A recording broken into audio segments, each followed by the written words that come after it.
terjadi itu seperti itu. Yang terjadi adalah tafsir Jalalain itu meneguhkan pengingkaran terhadap sains. Kenapa saya sebut sebagai peneguhan? Oke, kita kembali ke mungkin kita akan bertanya, itu kan orang Eropa sudah tahu bumi itu bulat.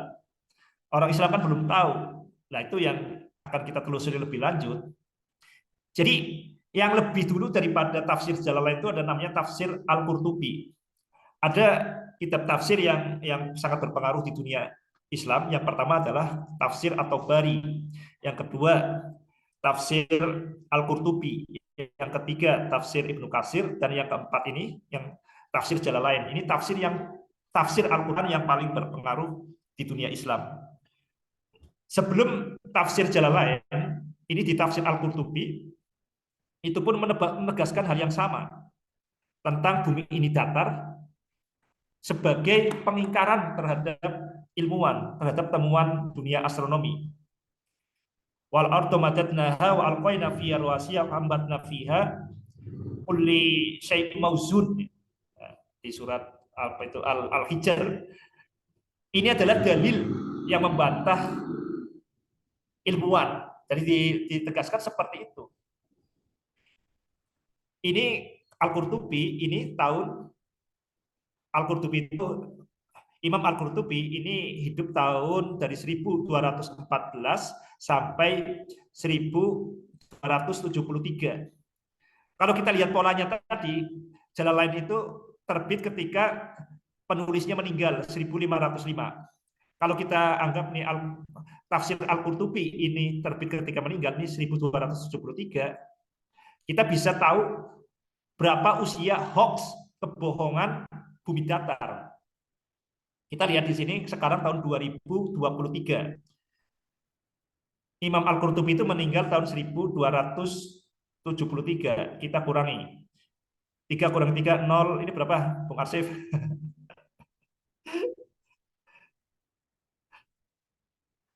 Ini 12 ya. 12 kurangi 7. 5, ya kan? Ini jadi berapa? Ini jadi 9. Nah, jadi sudah 750 tahun. 750 tahun berita bohong, hoax, bumi datar. Ini yang secara tertulisnya ya, sebenarnya ada dokumennya. Jadi dokumen bumi datar itu sudah berlangsung selama 750 tahun. Ini kalau kita tahu yang namanya bumi datar itu menjadi fondasi untuk menempuh jalan lain, ini bumi datar ini justru yang menciptakan kebutuhan.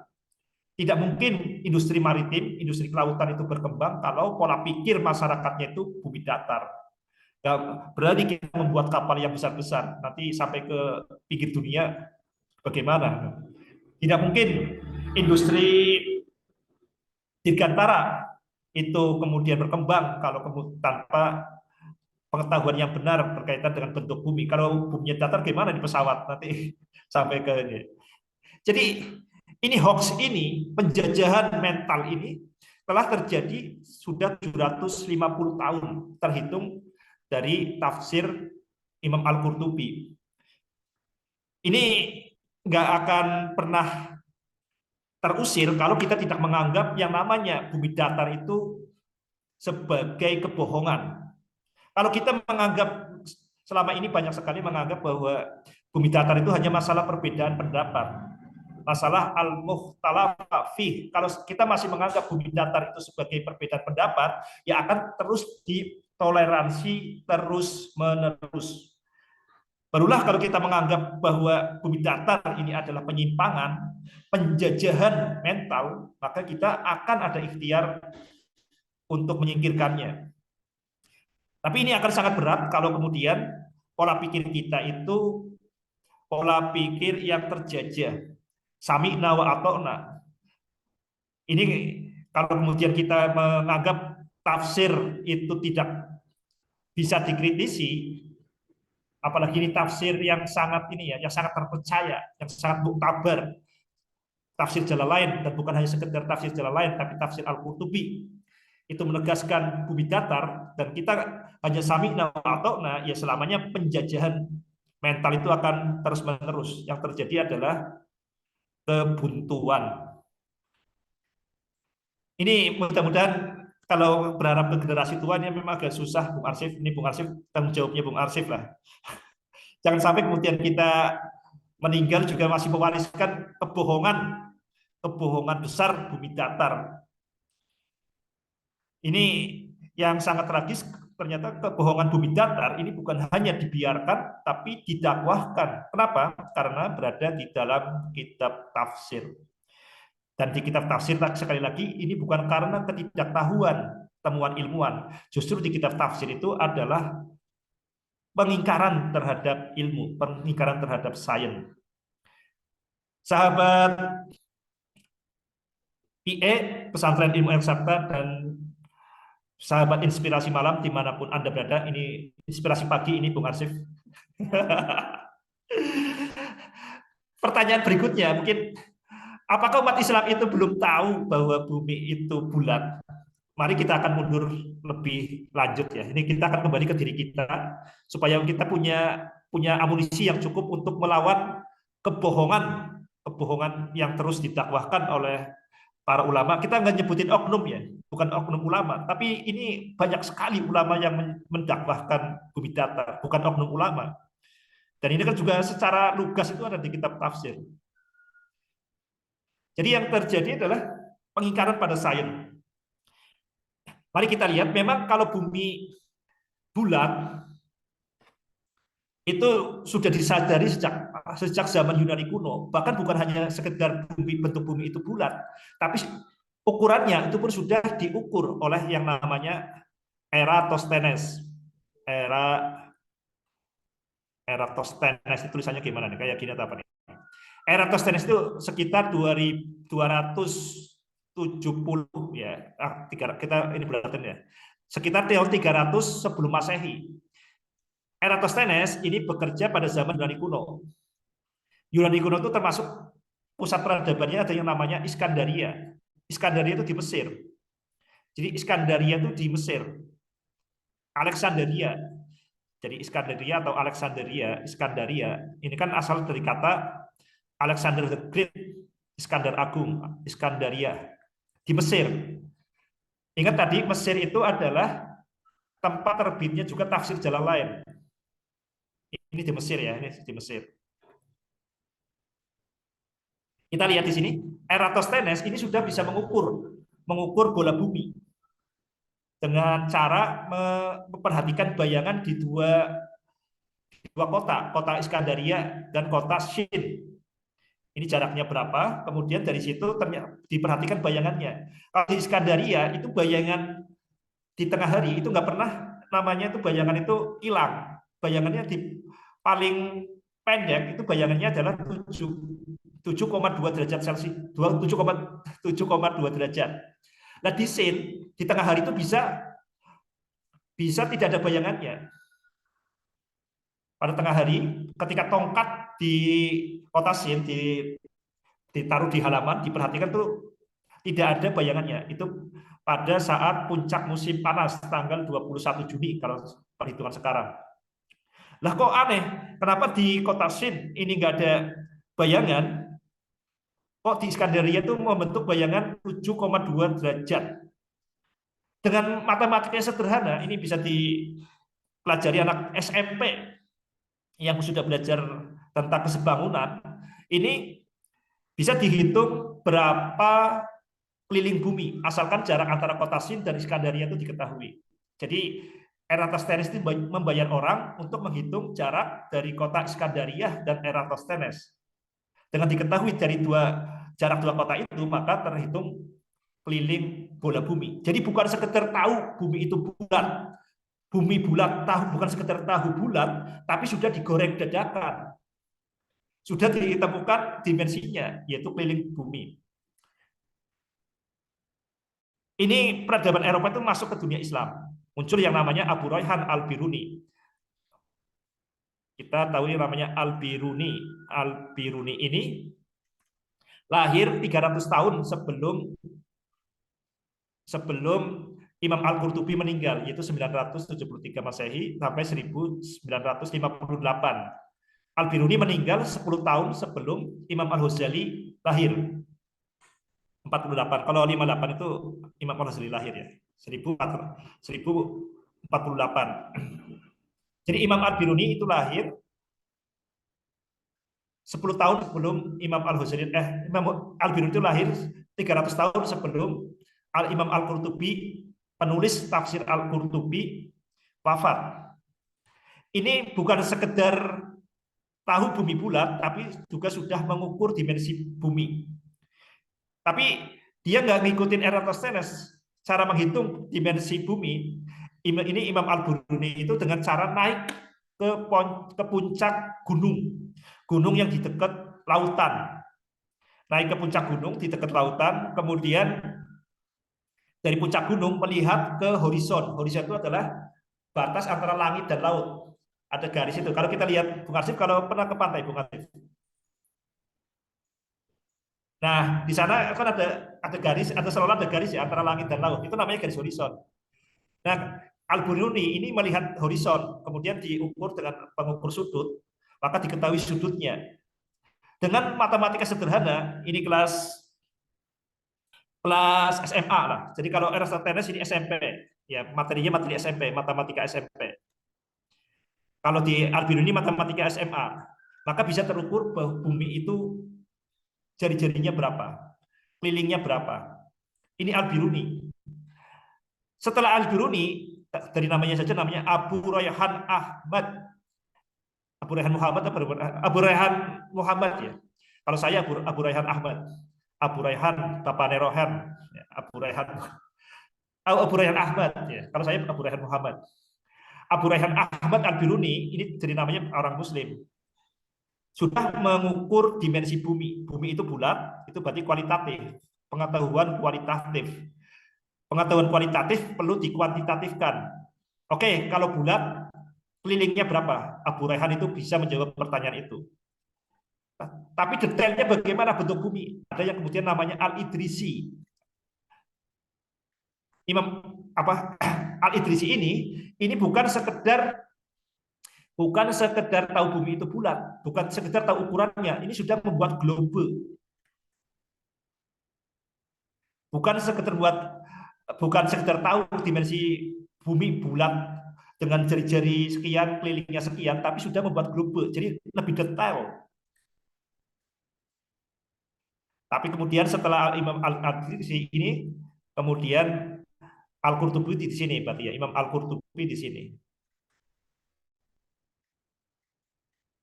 Di tempat lain di Iskandaria, ini kan sama-sama Mesir, kita mengenal tadi Jalalain. Jalalain itu bumi datar. Al-Qurtubi ini bumi datar. Kita lihat di sini. Bumi datar. Globe ini fondasi untuk menjelajah bumi dan kemudian menjajah dunia oleh bangsa-bangsa Eropa. Demikian Bung Arsif, ini situasi yang kita hadapi, kebutuhan yang kita alami, kita buat sendiri, dan kemudian tadi jalan lain yang dilakukan oleh bangsa Eropa. Ini mudah-mudahan berharap 17 Agustus ini bangsa Indonesia itu bisa terbebas dari bumi datar. Ini bumi datar sebenarnya sekedar contoh ya, tapi pada intinya adalah terbebas dari ketidakpedulian dan atau pengingkaran pada sains. Ini sangat mengerikan karena kita selalu menganggap yang namanya ilmu agama itu semacam mahasiswa senior, ilmu senior. Jadi ketika agama berbenturan dengan sains, itu agama itu dianggap selalu menang secara sosiologis ya. Di masyarakat itu yang menang ilmu agama.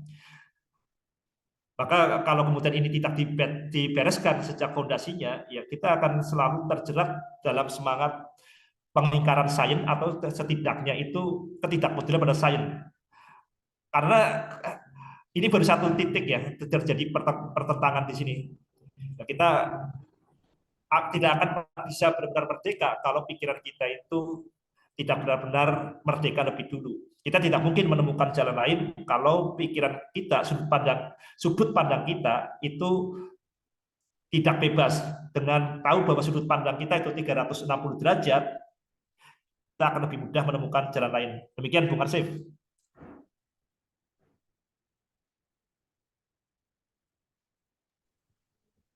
Iya, menarik ya, refleksi kita pada pagi hari ini tentang bagaimana sih tadi kitab-kitab ulama justru di titik tertentu itu membantah penelitian astronomi, dan tadi dijabarkan oleh Ustadz Ahmad Toha bahwasanya bagaimana range waktu ya, bahkan kita terjebak hoax selama 750 tahun, dan tadi didefinisikan bahwa bagaimana sih setelah diuji coba bahkan di peradaban Mesir pada saat itu yang disebutkan tadi kotanya adalah Alexandria, di mana waktu itu kan pusat peradaban Mesir itu Alexandria ya. Nanti di beberapa tahun kemudian, beberapa ratus tahun kemudian baru kita kenal yang namanya Kairo. Gitu. Waktu itu Kairo belum ada. Nah, jadi ini menunjukkan refleksi yang sangat mendalam antara bagaimana kita mengimani suatu referensi bacaan apapun itu, entahkah kitab ulama atau buku sains atau apapun itu, maka kita perlu merefleksikan secara universal, bukan secara parsial. Karena ketika kita hanya merefleksikan sesuatu secara parsial atau bahkan fanatik kepada tokoh-tokoh tertentu, maka ketika kita membaca satu karya, misal nih, ketika saya orang yang kagum banget dengan sosok Ahmad Toha Fas gitu, maka saya akan selalu berpikir bahwa apapun yang dikatakan Ahmad Toha Fas ini akan selalu benar gitu. Tapi kan ketika kita dalam berbicara belajar, ya kita harus menyiapkan diri untuk menerima pemikiran-pemikiran lain. Disitulah gunanya kita menggunakan analisis, menggunakan otak kita untuk memfilter nantinya. Oh ini masuk akal nih, sorry ini rasional nih, ini enggak rasional, ini referensinya di sini, ini referensinya di sini. Makanya ketika kita berbicara sejarah juga, terutama ketika kita ingin banyak belajar sejarah, maka kita harus bersifat netral. Karena kalau kita langsung mengklaim bahwa si ini adalah jahat, si ini baik, maka kita tidak akan bisa membaca sejarah dengan baik. Nah, ini juga menjadi refleksi kita karena banyak yang komentar sebenarnya setelah saya repost pamflet dan captionnya ya. Banyak yang komentar, banyak yang japri dan lain sebagainya tentang berbagai perspektif lah gitu, dan mungkin saya tidak bisa meladeni satu-satu ya karena cukup banyak yang merespon. Cuman saya mau bilang aja sih sebenarnya bahwa ya kita harus menyiapkan diri dengan perspektif yang berbeda, karena seperti yang dikatakan Ustadz Ahmad Toha tadi, bahwasanya ketika kita ingin terlepas dari kebuntuan berpikir, ketika kita ingin terlepas dari penjajahan, bahkan penjajahan bukan dalam artian penjajahan senjata, maka kita harus membuka pikiran kita seluas mungkin dan terutamanya anti hoax. Nah, mungkin dari peserta Zoom atau peserta YouTube atau peserta live Facebook nantinya, jika ada yang ingin ditanyakan atau ingin dikomentari, boleh dipersilahkan. Izin Tat, sambil nyetir ya, Ustadz. Bisa Ustadz? Iya, silakan. Ya, jadi ada 3 pernyataan sama mungkin pertanyaan ya Ustadz ya. Ada 3 hal yang disampaikan oleh Ustadz Toha. Yang pertama, tadi ada kontra antara ilmu agama sama ilmu dunia ya, dalam tanda kutip kalau boleh disampaikan seperti itu. Nah di Quran sendiri saya lupa, nanti mungkin Ustadz Toha atau Bung Sandi mungkin lebih hafal, ada definisi sendiri sebenarnya mengenai apa yang disebut dengan ilmu agama. Apakah sekarang itu terjadi turunan dari definisi ilmu agama ini terlalu jauh ya, sehingga terkadang melampaui apa yang seharusnya didefinisikan sebagai ilmu agama. Itu yang pertama. Kemudian yang kedua dari Bung Arsif tadi yang berkaitan dengan apa namanya, kita harus netral ya. Itu juga kalau dikaitkan dengan ayat di Quran itu kan kita memang sebaiknya menjauhi kultus individu ya. Ada perintahnya mungkin ya, nanti Ustadz Toha mungkin yang lebih hafal ya mengenai ayatnya. Itu yang kedua. Kemudian yang ketiga, masalah Columbus dan kawan-kawan yang lebih maju peradabannya di zaman dulu itu kalau kembali dikaitkan misalkan sama perintahnya, perintah Allah untuk misalkan di Al-Mulk ya, Ustadz Toha ayat 15, waladi ja'ala lakum ardo dalulan famsu dan seterusnya, itu apakah bisa dikaitkan dengan itu Ustadz?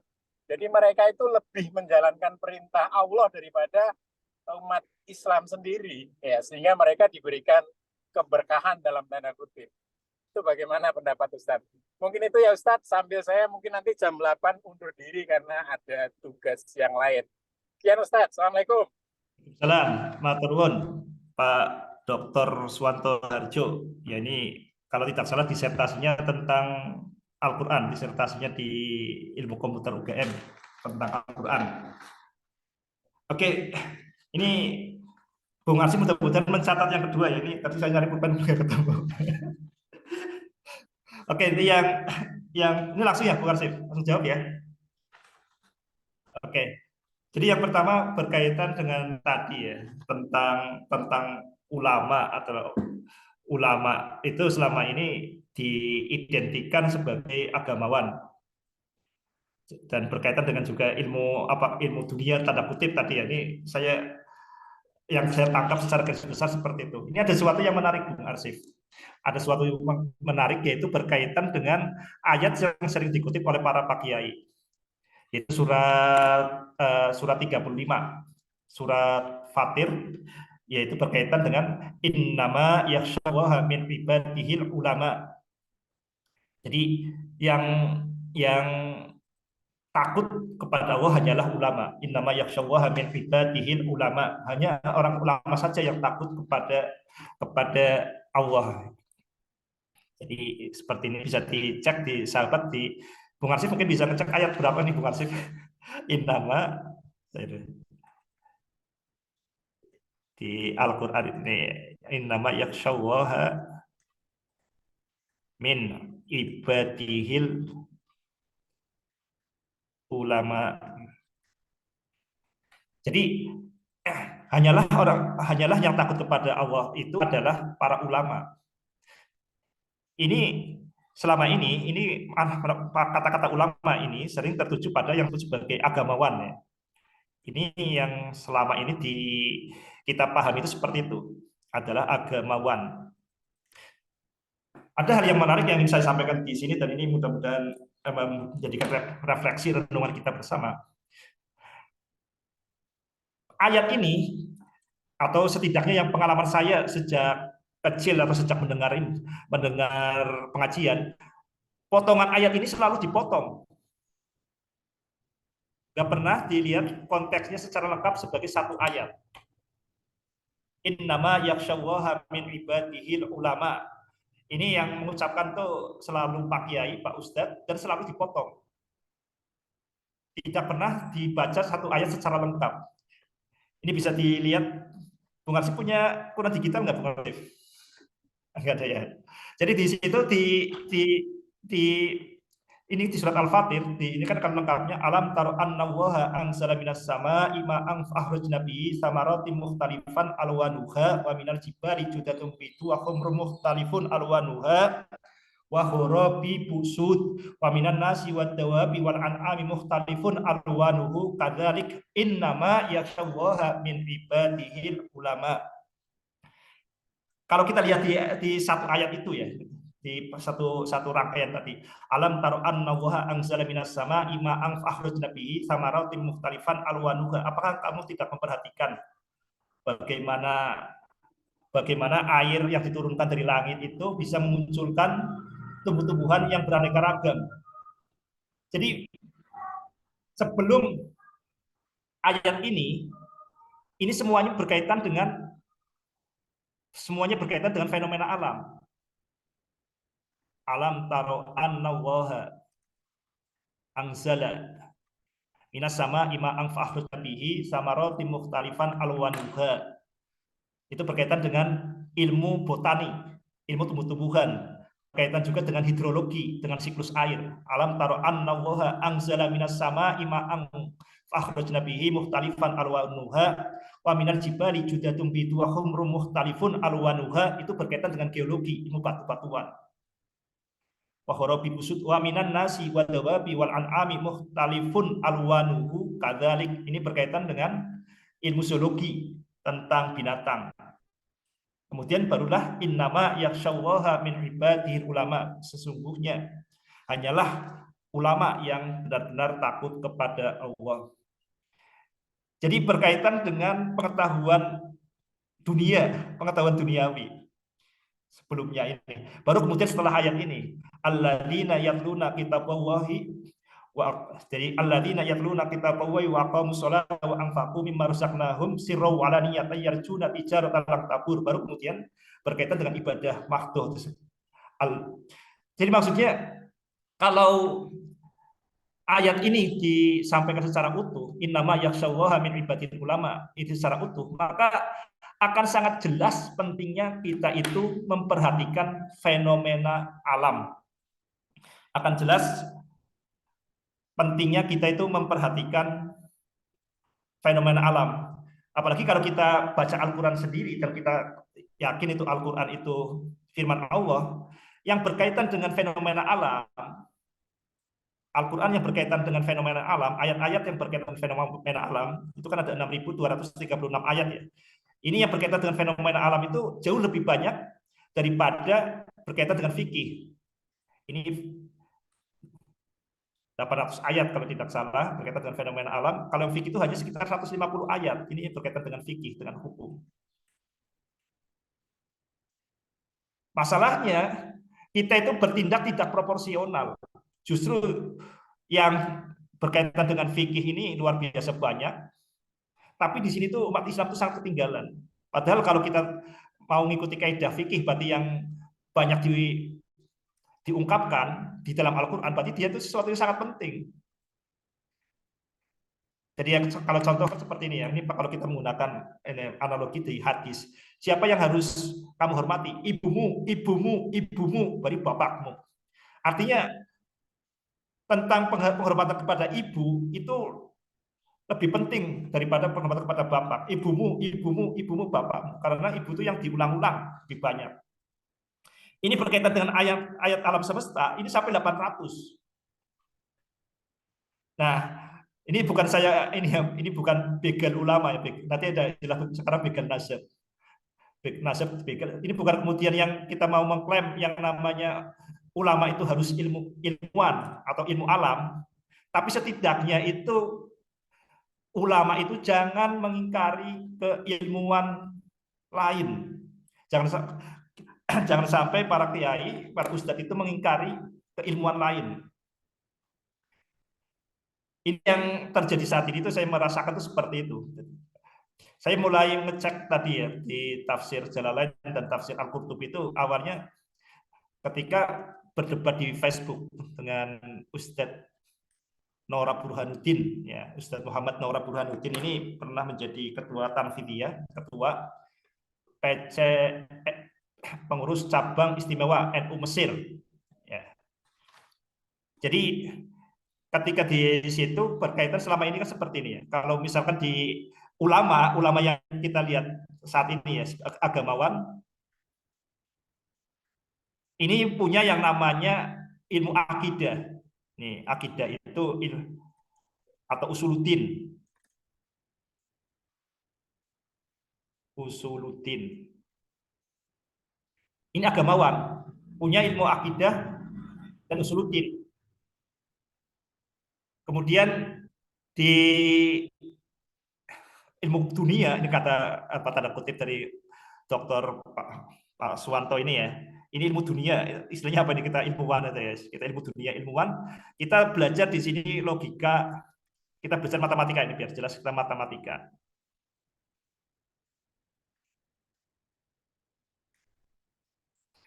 Kita lihat di seperti ini, kita akan supaya lebih jelas, selama ini itu ada kecenderungan agamawan itu sebagai ilmuwan senior, seperti mahasiswa senior. Jadi ketika ada perbedaan pendapat, ini pokoknya agama itu harus benar. Padahal mereka juga tafsir juga. Kita seperti ini ya. Ketika berkaitan matematika, apakah relevan terhadap akidah. Nah, ketika saya mempertanyakan di sini akidah matematika itu seharusnya itu relevan pada akidah. Ini para ilmu kalam ini setidaknya yang beberapa Ustadz muda yang berdebat dengan saya. Ini contohnya Ustadz Nora Burhanuddin. Ini mempertanyakan itu matematika itu tentang apa? Definisi matematika itu apa? Definisi matematika itu apa? Apakah matematika dianggap tidak relevan untuk membahas tentang akidah? Saya balas lebih lanjut, ini akidah seringkali ini bukan seringkali untuk menjabarkan akidah kita menggunakan namanya ilmu mantik, mantik Aristi atau mantik Aristoteles. Ini logika Aristoteles. Kalau logika Aristoteles saja, kalau logika Aristoteles ini dianggap relevan, bukan hanya dianggap relevan, ini kan salah satu instrumen utama ya, untuk berpikir, menjabarkan ilmu akidah. Kenapa matematika tidak? Ini kan suatu yang ini ya, suatu apa? Ini ada dua hal ya. Yang pertama berkaitan dengan adanya barrier, adanya batas pembatas antara ilmuwan dengan agamawan. Pertama itu. Yang kedua itu selama ini kan yang agamawan merasa berhak berbicara tentang logika. Tentang logika ini kan berarti kan akidah tentang logika ini. Tapi sementara ketika pernyataan dari matematika tidak tanggap. Padahal kita tahu yang namanya logika itu terus berkembang semakin jelas, semakin matang, dan matematika ini adalah bentuk dewasa dari logika. Matematika adalah bentuk dewasa dari logika. Ini kata Bertrand Russell seperti itu. Ini adalah logika yang lebih matang ya, logika dewasa. Logika yang sudah matang. Logika juga.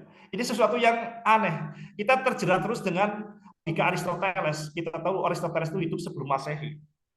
Kalau kita kemudian berpikir selalu masa lalu itu selalu lebih baik, ya kita akan selalu terjerat dengan logika Aristoteles ini.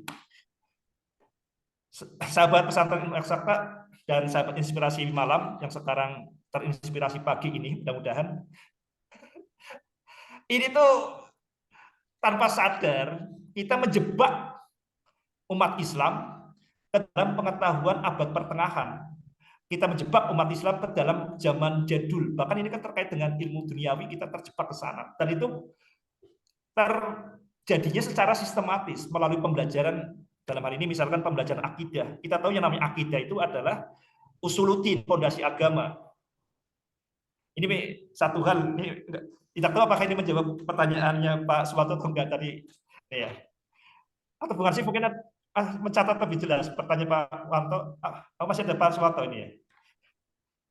Jadi yang terjadi itu tadi ya, pertama ada barrier yang luar biasa, ada pembatas yang luar biasa antara ilmu dunia dan agama. Pertama itu. Yang kedua, ilmu agama itu dianggap sebagai senior di dalam secara sosiologis ya, dalam perspektif masyarakat itu kalau ada perbenturan ya agama yang lebih dipercaya. Ini kan mengeksklusifkan diri ilmu akidah ini. Jadi yang boleh itu hanya logika Aristoteles, matematika nggak boleh. Tapi alhamdulillah ini sekarang udah mulai terbuka ya teman-teman. Contohnya kemudian agamawan itu mengacau logika itu berkaitan menganggap bahwa 1 tambah 1 sama dengan 2 sebagai aksioma. Sebagai sesuatu yang tidak perlu bukti. Sementara eksistensi Tuhan itu perlu bukti. Jadi eksistensi Tuhan itu adalah teorema. Ini kalau dalam perspektif matematika yang namanya perlu bukti berarti dia teorema. Sementara 1 tambah 2 aksioma. Itu jungkir balik. Ini.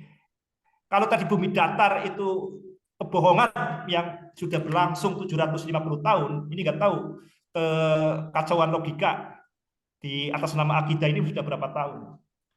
Kalau selamanya kemudian ilmuwan yang mempelajari akidah itu kemudian menutup diri dari matematika karena terpesona lalu ya dengan logika Aristoteles ya, ini nggak akan pernah teratasi kebuntuan ini.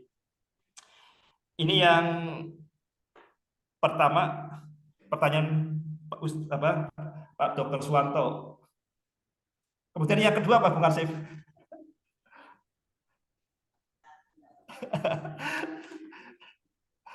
Oke, jadi ini ada hal yang tadi ini ya, mungkin ada tadi berkaitan itu, ini mudah-mudahan jadi refleksi kita bersama ini. Yang tadi berkaitan itu orang-orang Barat itu lebih ini ya, lebih tanpa sadar dia lebih melakukan perintah Allah, maksudnya seperti itu mungkin kalau nggak salah. Jadi kalau kita lihat di Al-Quran, tadi kan ada 800 ayat yang berkaitan dengan untuk memperhatikan alam semesta. Afala yang zuruna ilal ibili kaifa khuliqat, contohnya seperti itu. Bagaimana ibil itu diciptakan.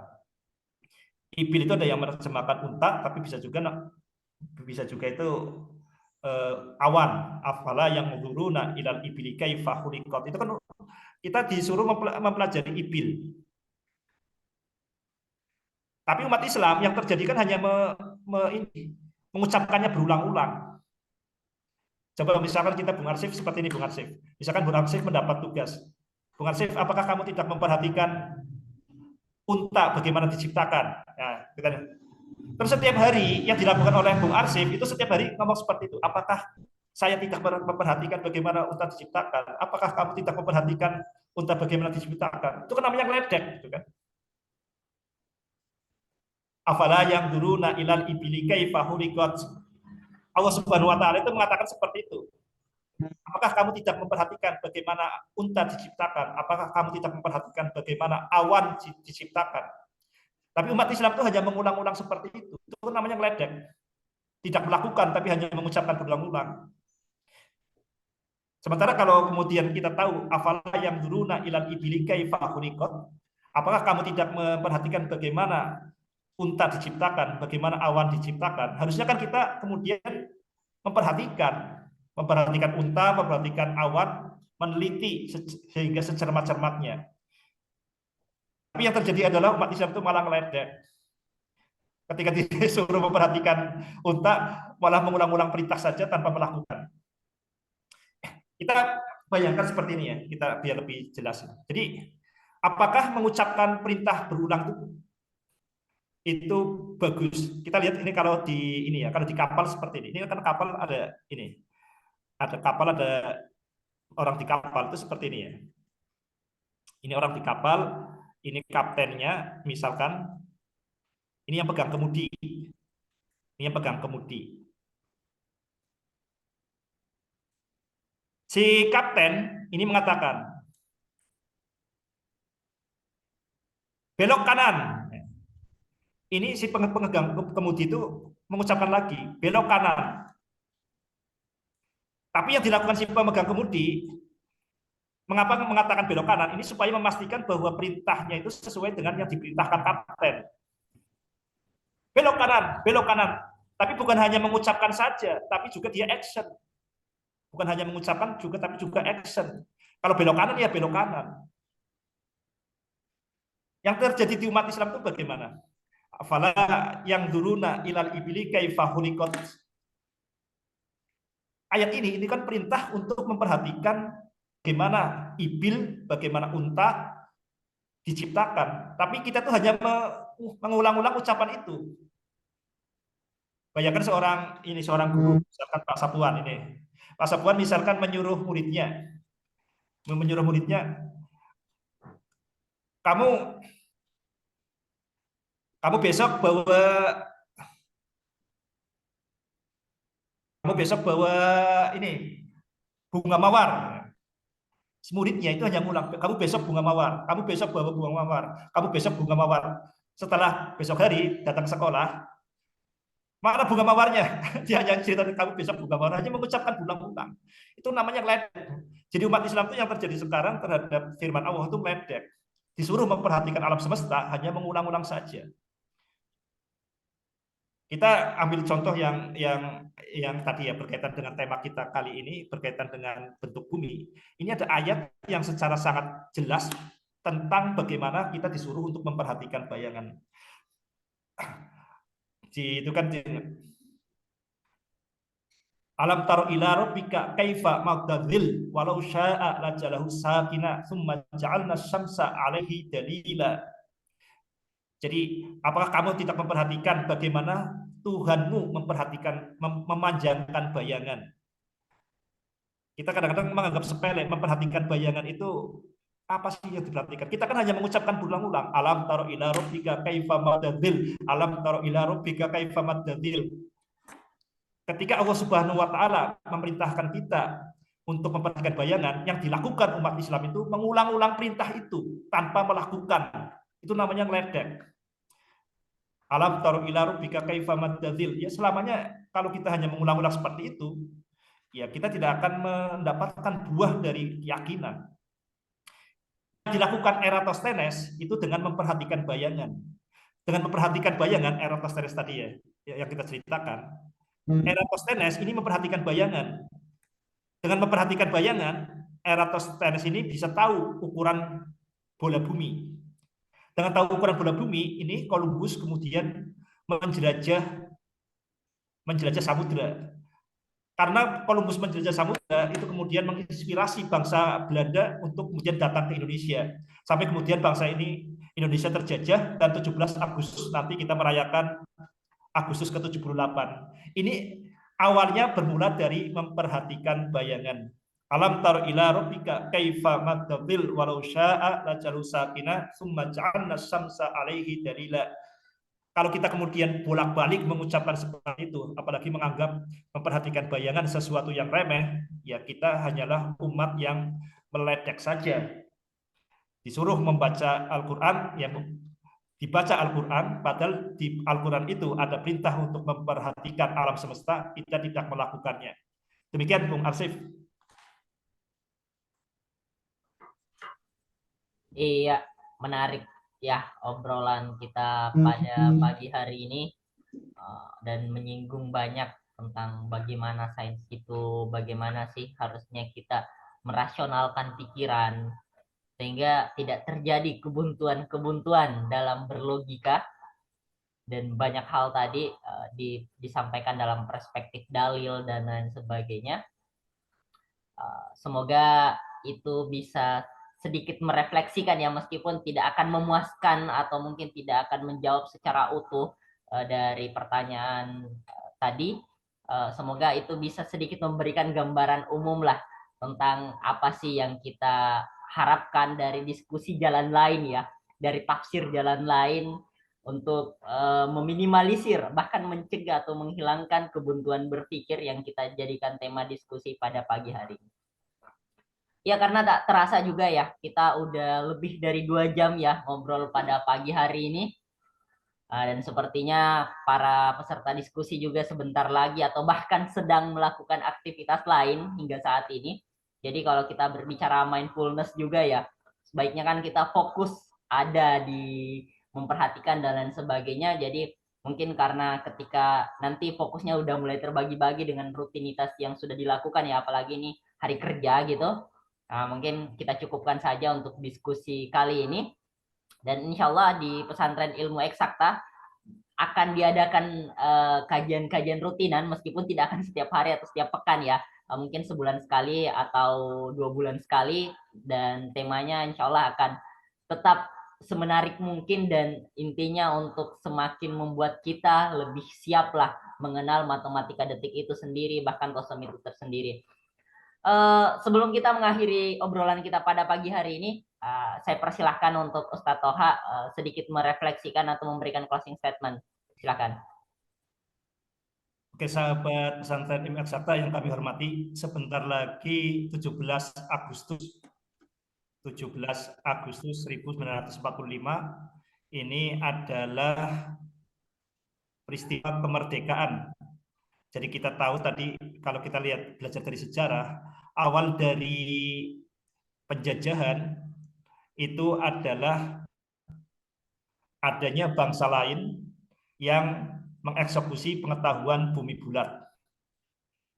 Itu dari pihak penjajah. Dari pihak penjajah itu meyakini, bukan hanya meyakini, setelah tahu bahwa bumi itu bulat, lalu eksekusi.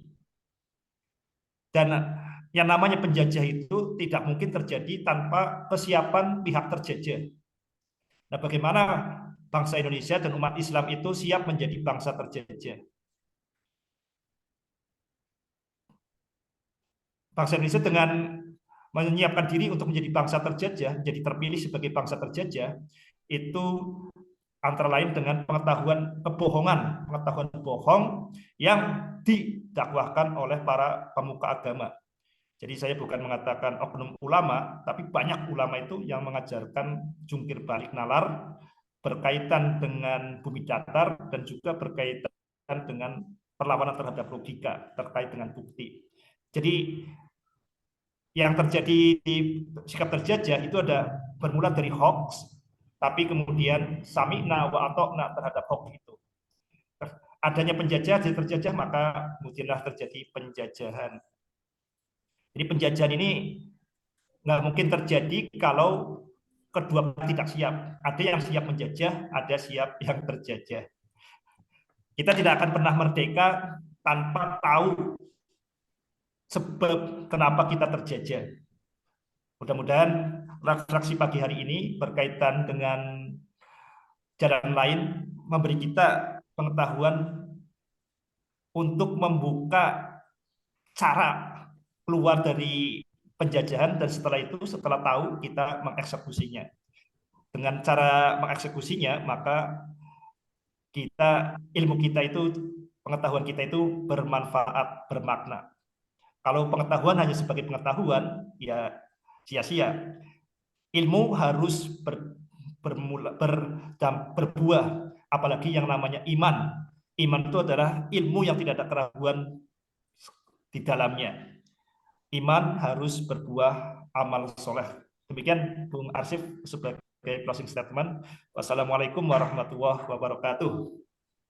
Ya, waalaikumsalam warahmatullahi wabarakatuh. Ya, itulah tadi refleksi singkat ya. Ya, singkatnya kurang lebih 2 jam gitu. Refleksi singkat kita pada pagi hari ini mengenai bagaimana sih cara kita untuk merefleksikan, untuk mencegah mungkin, mencegah kebuntuan berpikir terjadi untuk umat Islam ya. Dan saya ucapkan terima kasih juga pertama untuk narasumber kita yang udah meluangkan waktu pada pagi hari ini. Begitupun teman-teman peserta yang begitu antusias ya, yang begitu antusias menyimak obrolan kita pada pagi hari ini, entahkah yang di ruang Zoom dan yang di live Facebook atau live YouTube. Terima kasih banyak. Saya pikir sampai di sini dulu obrolan kita. Insya Allah kita akan lanjutkan di diskusi-diskusi berikutnya. Kurang lebihnya mohon dimaafkan jika ada keliru dari saya, itu menunjukkan bahwa saya manusia biasa dan masih perlu banyak belajar, dan jika ada lebihnya itu datangnya dari Allah Subhanahu wa taala. Saya pikir begitu. Kita akhiri dengan kafaratul majelis.